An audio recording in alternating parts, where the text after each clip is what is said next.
लाली पूरा दिन बड़ी मेहनत से काम करती और वो लकड़बग्घा पेड़ की छांव में आराम करता।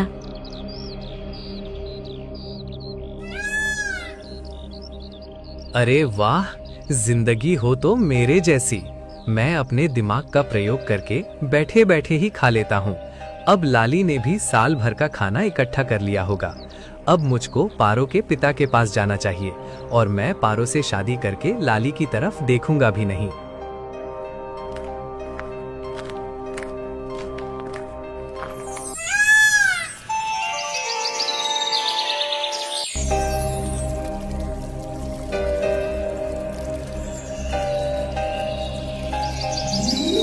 जंगल में एक भोलू नाम का लकड़बग्घा रहता था जो इधर उधर घूमता रहता और सारा दिन आलस में सोता रहता था। और जब उसको भूख लगती तो वो दूसरों का शिकार चुराकर अपना पेट भर लेता। वो अपनी जिंदगी पूरे ऐशो आराम से जी रहा था। एक दिन वो सोकर उठा तो उसने अपने सामने एक सुंदर सी लोमड़ी को देखा। अरे वाह, इतनी सुंदर लोमड़ी मैंने तो इससे पहले कभी नहीं देखी। इस पर से तो मेरी नजर हटती ही नहीं है। ऐसा लगता है मानो जैसे आसमान से कोई परी उतर आई हो।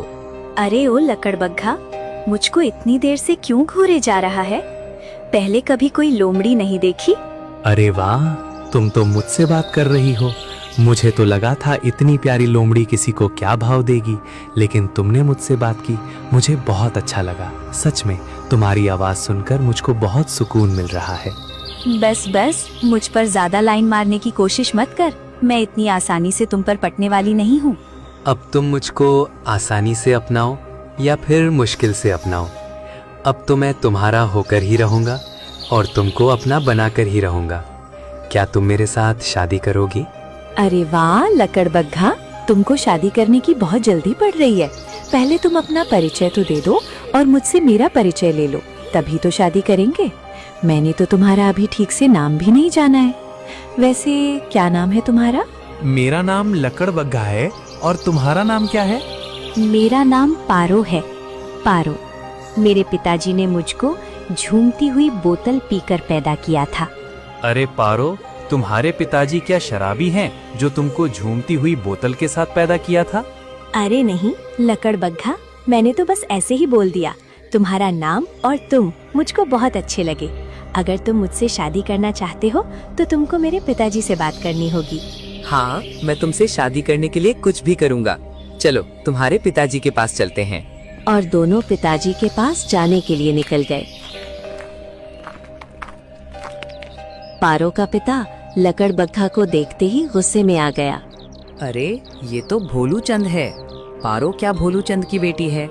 ये तो भाई भोलू चंद है जिसका मैं शिकार चुरा कर भाग गया था। अगर इसने मुझको पहचान लिया तो मेरे लिए तो मुसीबत खड़ी हो जाएगी और मैं पारो की नजरों में भी चोर बन जाऊंगा। खैर, अब तो ये बुढ़ा हो गया, इसको क्या याद होगा। पिताजी को मेरा नमस्कार। पारो बेटा, ये वही है जिससे तुम शादी करना चाहती हो? हाँ पिताजी, ये वही है जिनको मैं अपना जीवन साथी बनाना चाहती हूँ और मैं इनका घर संवारना चाहती हूँ। घर तो तुम जब संभालोगी ना, जब इस आलसी चोर के पास घर होगा। ये तो खुद बेघर है, तुझको भला घर कहाँ से दे पाएगा? नहीं ससुर जी, मेरे पास मेरा खुद का घर है। चल मान लिया, तेरे पास तेरे खुद का घर है, लेकिन उसमें खाना पीना तो मिलेगा नहीं, क्योंकि तू तो चोरी करके खाता है और तू सारा दिन सोता रहता है। काम तो तुझसे होता नहीं है और तू पूरा दिन आलस में ही पड़ा रहता है। और जब तुझको भूख लगती है तो तू किसी दूसरे का शिकार चुराकर अपना पेट भर लेता है। यही है ना तेरे पूरे दिन की दिनचर्या। अगर मैं तेरे बारे में और ज्यादा बताऊंगा तो पारो को बहुत बुरा लगेगा, इसीलिए अब तू ज्यादा मेरा मुंह मत खुलवा। नहीं पिताजी, अब मैंने चोरी करना छोड़ दिया है और अब मैं खुद से मेहनत करके खाता हूँ।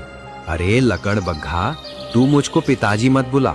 अभी तेरी पारो के साथ शादी नहीं हुई है और जब तक मैं जीवित हूँ मैं तेरी शादी पारो के साथ हरगिज होने भी नहीं दूंगा। पिताजी, मैंने अपने आप को अब बदल लिया है। अब मैं सुधर गया हूँ। अगर आपने मेरी पारो के साथ शादी नहीं की तो मैं अपनी जान दे दूंगा। हाँ पिताजी, लकड़बग्घा बिल्कुल ठीक बोल रहा है। ये अब सुधर चुका है। अब वो पहले जैसा आलसी नहीं रहा।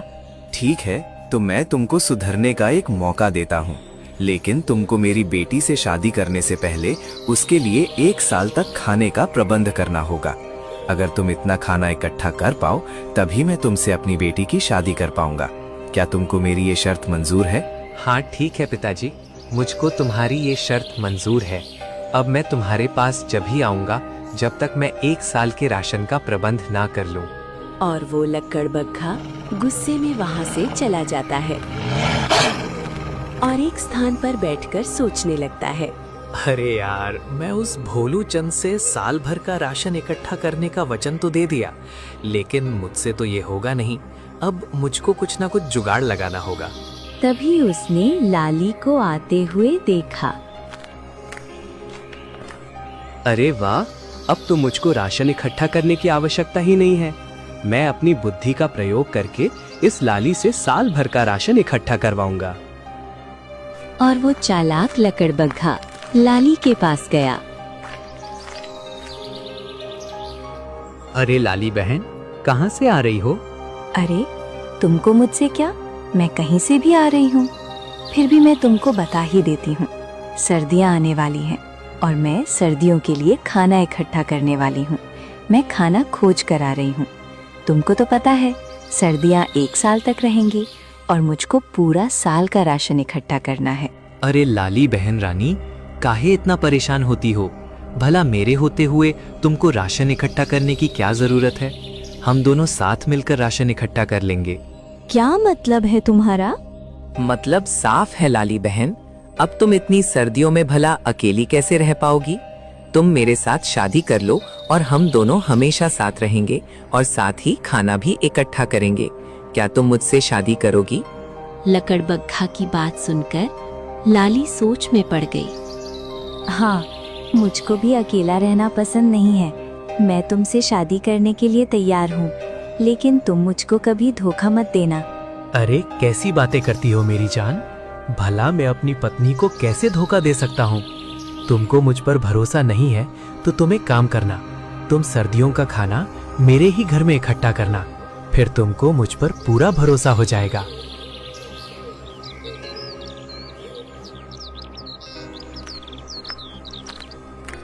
और वो लाली को अपने प्यार के जाल में फंसाकर उससे खाना इकट्ठा करवा लेता है।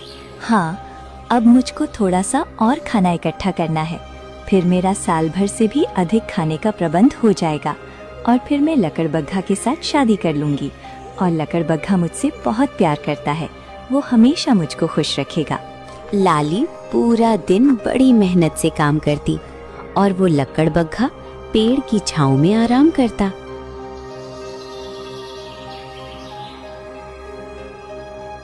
अरे वाह, जिंदगी हो तो मेरे जैसी। मैं अपने दिमाग का प्रयोग करके बैठे बैठे ही खा लेता हूँ। अब लाली ने भी साल भर का खाना इकट्ठा कर लिया होगा। अब मुझको पारो के पिता के पास जाना चाहिए और मैं पारो से शादी करके लाली की तरफ देखूंगा भी नहीं।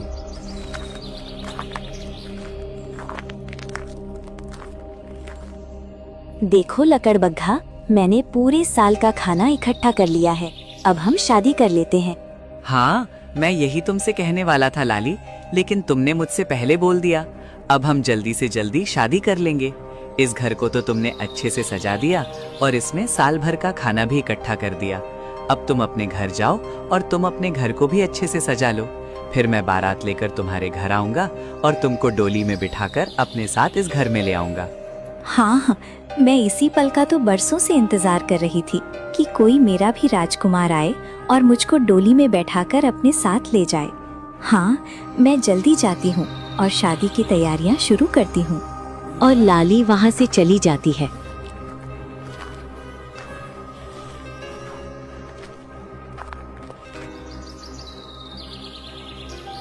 और लकड़बग्घा पारो के पिता के पास पहुंचा। अरे पिताजी, मैंने साल भर का पूरा राशन इकट्ठा कर लिया है। अब आप पारो से मेरी शादी करवा दो। सच में तुमने साल भर का खाना इकट्ठा कर लिया, वो भी इतनी जल्दी? सच में तुम्हारी इस मेहनत से मैं बहुत खुश हूँ। अब मुझको पूरा यकीन हो गया है कि तुम मेरा ख्याल अच्छे से रखोगे। लेकिन मुझको अभी भी यकीन नहीं हुआ है। पहले मैं इस लकड़बग्घा के घर जाकर पूरा साल भर का राशन देखूंगा। तभी मैं पारो की शादी तुझसे करवाऊंगा। चल मेरे साथ और मुझको अपना साल भर तक का इकट्ठा किया हुआ राशन दिखा। और लकड़बग्घा के सब उसके घर की ओर जाते हैं। बाप रे, तुमने तो साल भर से भी ज्यादा का राशन इकट्ठा कर दिया। तुम तो बड़े ही मेहनती निकले लकड़बग्घा। अब मैं पारो की शादी तुमसे जरूर करवाऊंगा। और वो पारो को शादी करके अपने घर ले आता है।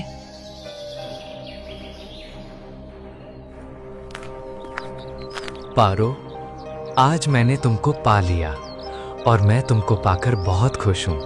तुम नहीं समझ सकती, आज मेरी खुशी का कोई ठिकाना नहीं है। हाँ, सच में मेरी आज तुमने भी ये साबित कर दिया कि प्यार में असंभव से भी असंभव काम किए जा सकते हैं। देखा तुमने, मेरे प्यार की खातिर अपने आलस को दूर कर दिया और तुमने साल भर से भी अधिक राशन इकट्ठा कर दिया। मुझको भी इतना मेहनती पति मिला है जिसे पाकर मैं भी बहुत खुश हूँ।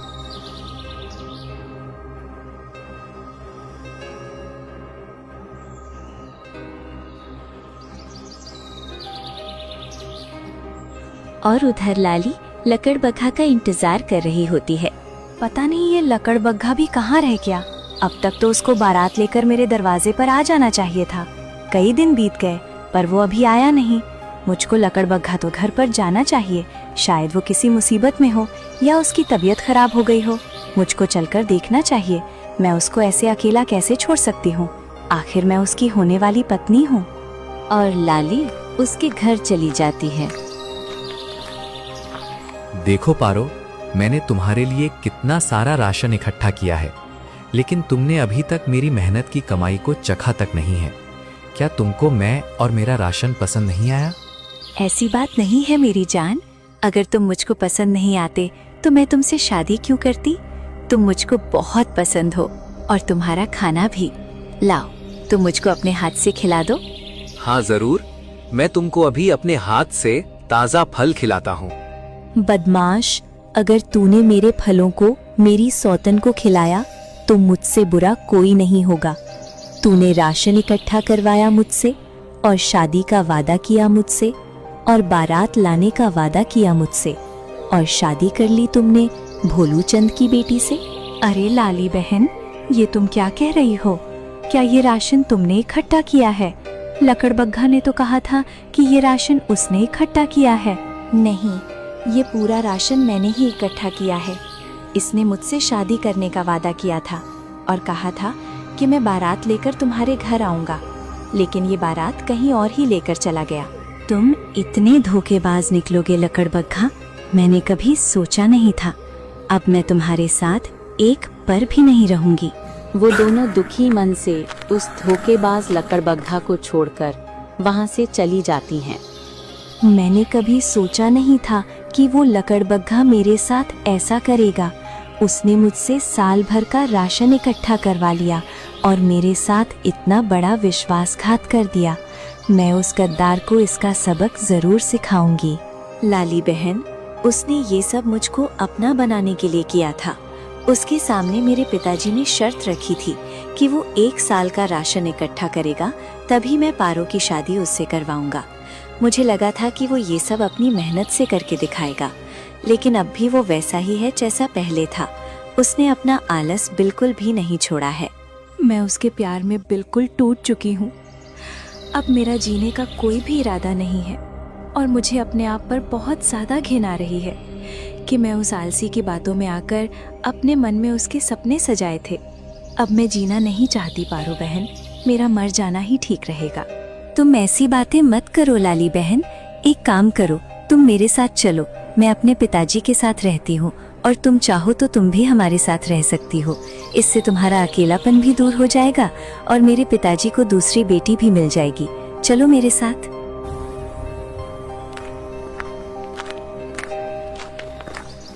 अरे पारो बेटा, मैंने तो तुम्हारी शादी करके तुमको विदा किया था और तुम अकेले आ गई। दामाद जी को साथ क्यों नहीं लाई तुमको उनको भी साथ लेकर आना था। पिताजी, वो आपका दामाद 1 नंबर का आलसी निकला। उसने हमारे साथ बहुत बड़ा धोखा कर दिया। साफ साफ बताओ पारो बेटा, उसने तुम्हारे साथ क्या किया? पिताजी, जो आपने उसके सामने शर्त रखी थी कि उसको 1 साल तक का राशन इकट्ठा करना होगा। हाँ, रखी तो थी और उसने उस शर्त को पूरा भी किया था। नहीं किया था उसने उस शर्त को पूरा, बल्कि उसने उस शर्त को पूरा करवाने के लिए लाली को अपने प्यार के जाल में फंसाया और उसको शादी का लालच दिया और उससे 1 साल का राशन इकट्ठा करवा लिया। पारो, मैंने तो तुमसे पहले ही कहा था कि ये 1 नंबर का आलसी है, पर तुमने ही तो कहा था कि उसको सुधरने का एक मौका दो। कोई बात नहीं है पिताजी, अच्छा हुआ लाली ने समय पर आकर मुझको सब सच बता दिया, वरना हमेशा मुझको उस आलसी के साथ रहना पड़ता। एक बात और पिताजी, आज से लाली दीदी भी हमारे साथ ही रहेगी और तुम लाली दीदी को उतना ही प्यार दोगे जितना मुझको देते हो। हाँ बेटा, मैं तुम दोनों को बराबर प्यार दूंगा और तुम दोनों की शादी इतनी धूमधाम से करूंगा कि वो आलसी लकड़बग्घा जंगल में चक्कर खाता हुए नजर आएगा। तुम देखना, मैं तुम्हारे लिए इतना मेहनती और होनहार दूल्हा ढूंढ कर लाऊंगा, उसके जैसा होनहार पूरे जंगल में नहीं होगा। अरे यार, उस लाली को भी अभी आना था, उसने मेरी सुहाग रात भी नहीं होने दी। अच्छा भला उसको अपने हाथों से फल खिलाने वाला था, पता नहीं कम वक्त कहाँ से आ गई। लगता है मेरे आलस की वजह से मुझको अकेला ही रहना पड़ेगा। हमारी कहानी को पूरा देखने के लिए धन्यवाद। हर स्टोरी के पीछे हमारी मेहनत और क्रिएटिविटी है। ये वीडियो स्टोरी स्टूडियो इंडिया द्वारा बनाया गया है, इसे कॉपी करना मना है। और जाते जाते हमारे फेसबुक पेज को फॉलो जरूर करें।